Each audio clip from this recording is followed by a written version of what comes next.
Ladies and gentlemen, good afternoon. I'd like to start out with some statistics and tell you a bit of why we're here. Every 33 seconds, someone in the United States dies of cardiovascular disease. This is roughly the equivalent of a 9/11-like tragedy every day repeating itself for 24 hours, 365. That is why we are here, to raise money for those affected and raise awareness for those who one day might be. Every year at Knox High School, we team up with the American Heart Association in attempts to stop the #1 killer in America. I know many of you probably believe that this doesn't relate to you, but believe it or not, people right here at this school have experiences with heart disease. Someone in our school who has personal knowledge of the effects of heart disease is Mrs. Berkshire, and she is here today.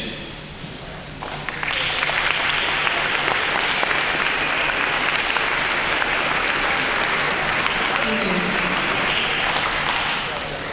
Like Joe said, I am speaking on behalf of the American Heart Association today. It's an organization that is very dear to me for two very special reasons. Some of you heard my story last year where I spoke about the loss of my mother, but a lot has happened in this past year. So here's my story with some more additions. This picture back here was taken on October 31st, 2005. It's my mother holding my oldest son. A few days before this picture was taken, my mom and I went to see my sister in the hospital where she was pretty pregnant, having some complications. We went out to dinner, we discussed, being overweight, maybe having some Latin surgery done. A couple of days after that, on November 2nd, 2005, I had a bad day at work. I thought, I'm gonna call my mom, kind of tell her about my day, but I was like, no, it's not that big of a deal. Well, I really wish I had, because on November 3rd, 2005, I got a phone call at work from my sister. I thought maybe she was going into labor or something, because, it was about that time. But no, she told me something really bad had happened to Mom when she was in the hospital, and Lynn and Matt needed to hurry home, or hurry to the hospital.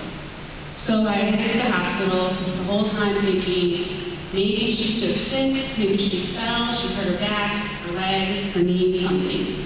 When I got there, my stepdad said, she's DOA. DOA, it took me a minute, what does that mean? My mom, 47 years old, the woman I spent just a couple of days with a few days before, was dead on arrival at the hospital. Of course, I was crushed, devastated.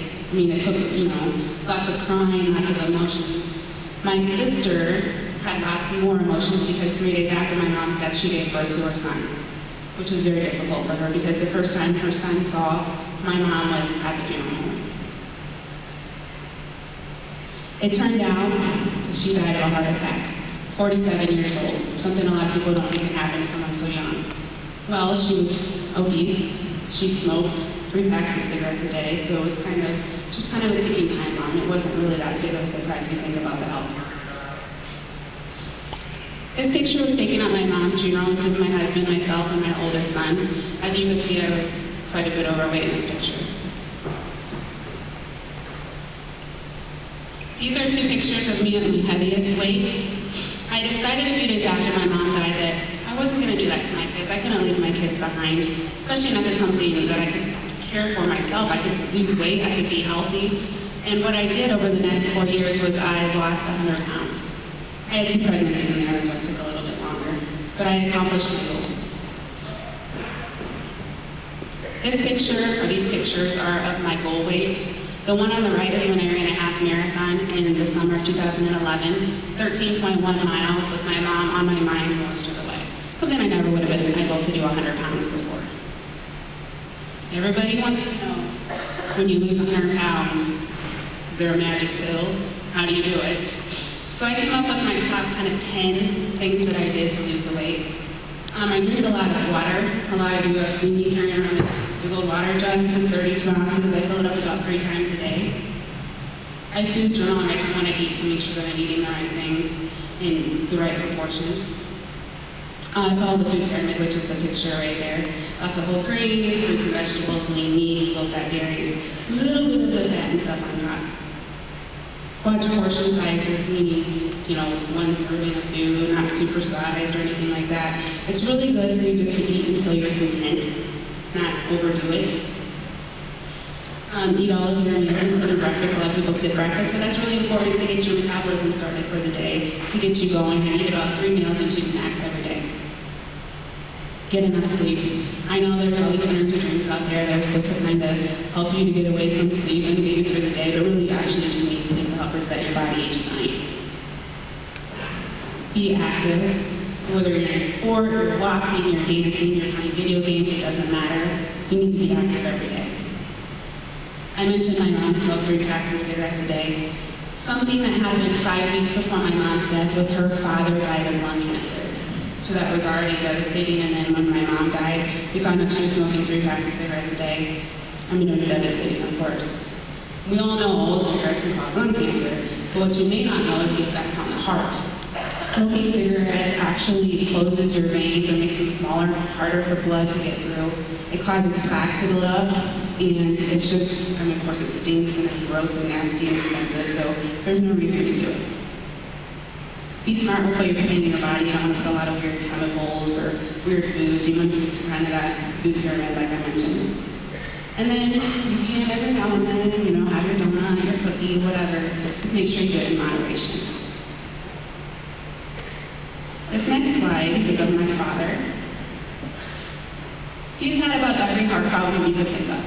He's had stents put in, angioplasties to clear out the cholesterol. He's had quadruple bypass surgery in 2007 and congestive heart failure, which is kind of like where your heart just kind of slowly stops working correctly. He's also had type 2 diabetes, which affected his eyes, his legs, his circulation. He's had many strokes, so he just wasn't very healthy at all. This picture was in early 2011, taken with my youngest son. A few months later, in June of 2011, he began to have a lot of leg problems because of the diabetes, lots of circulation problems. He had an infection in his leg that kind of spread and kind of hurt the rest of his body.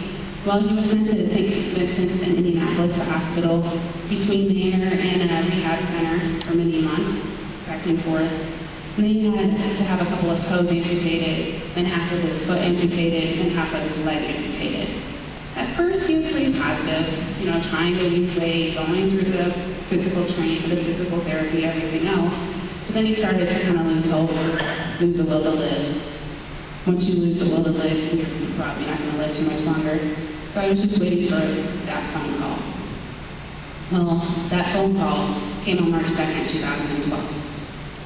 I went to school in the morning, about 1:30 that morning. My sister called me and told me Dad had gone into cardiac arrest, and he wasn't doing well at all.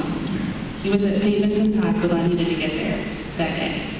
Well, I went to school because I needed to make sure everything was ready. I set out lesson plans for the next week. I wasn't sure how long I was going to be gone, what exactly was happening, that sort of thing. Well, we got to St. Vincent's Hospital that night, and my dad was laying on his bed, pretty much lifeless. He was plugged into all sorts of machines, all this beeping and everything going on. He was actually on this big, pad, and we wondered, what is that? It was actually to cool down his body temperature to get an accurate brain read, because when you were dead, like he actually was for 30 minutes before he was resuscitated, your brain starts to swell. So they had to cool down his body for about 24 hours, and then eventually warm it up so they could get an accurate brain read. The only positive about being next to my dad, besides obviously being there for him, was I got to see my sister, whom I hadn't seen since 2007. I got to see my brother and my sister-in-law, who were stationed in England for the Air Force, my half-sister, and lots of other family members. Well, that was a Friday. On Saturday, I kind of just waited at the hospital, visited my dad, everything else. We talked to the neurologist, who said he probably would have maybe a 3% chance of ever coming out like any sort of normal whatsoever. But if he did survive, he would be more like in a vegetable state. But we needed to wait for the brain scan on Sunday morning. Well, on Sunday morning, we went to church. After that, we went to the hospital, and they told us it wasn't good. He had maybe a 3% chance of survival. So we decided, because he was pretty active, that's not the way we wanted to live. We decided to go ahead and remove all life support. This was on March 4th, 2012. We sat there with my dad after they took everything off of him, listening to the only sound in the room, which was his very shallow, kind of gaspy breathing, almost like a fish out of water. And as he was doing that, I kept asking the Lord, please take him, please put him out of his misery. My sister kept asking me, what did we do to deserve this? Both of our parents to die because of poor health. It was just obviously very devastating. Because you never know how long somebody's going to take to actually pass after you've removed life support, we went ahead and went to dinner. My aunt stayed there with them. A couple of hours later, we got the call that he had passed on. So on March 4th of this year, my dad died, and he was 55 years old of a heart attack.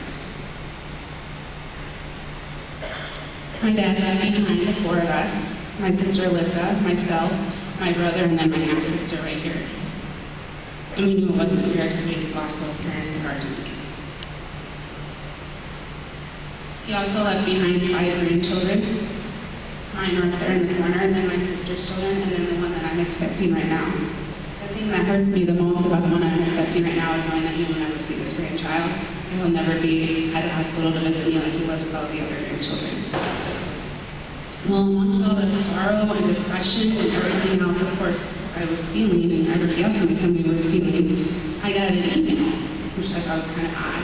About a year before, right after, or a couple years after my mom died, I sent in my information to Shape Magazine, my weight loss information, because they cover success stories. So I was like, why not? I've lost 100 pounds. I think, because my mom's death motivated me, it might be a good story. Well, that email was from Shape Magazine. So I was first kind of shocked, like, is this really happening? But then I got a phone call to do the interview. I interviewed, we emailed back and forth, the editor and myself, got a photo shoot, everything else. And in August of 2012, on page 96, my story ran in the Shape Magazine, my weight loss story. It is called Triumph Over Tragedy because it talks about my mom's death and my motivation to then lose 100 pounds. And I know because I was able to share my story despite having kind of a devastating family history and all of the death because of heart disease and poor health, I know that I'll be able to inspire others, hopefully, to go ahead and be healthy as well. There's some little cute hearts for you there. What I've learned is the importance, from my parents' death, I've learned the importance of taking care of my body, moving and exercising and living happily and healthfully to keep my heart strong. Hopefully you can take something from my story to apply to your life so you can inspire others at some point too. Thank you.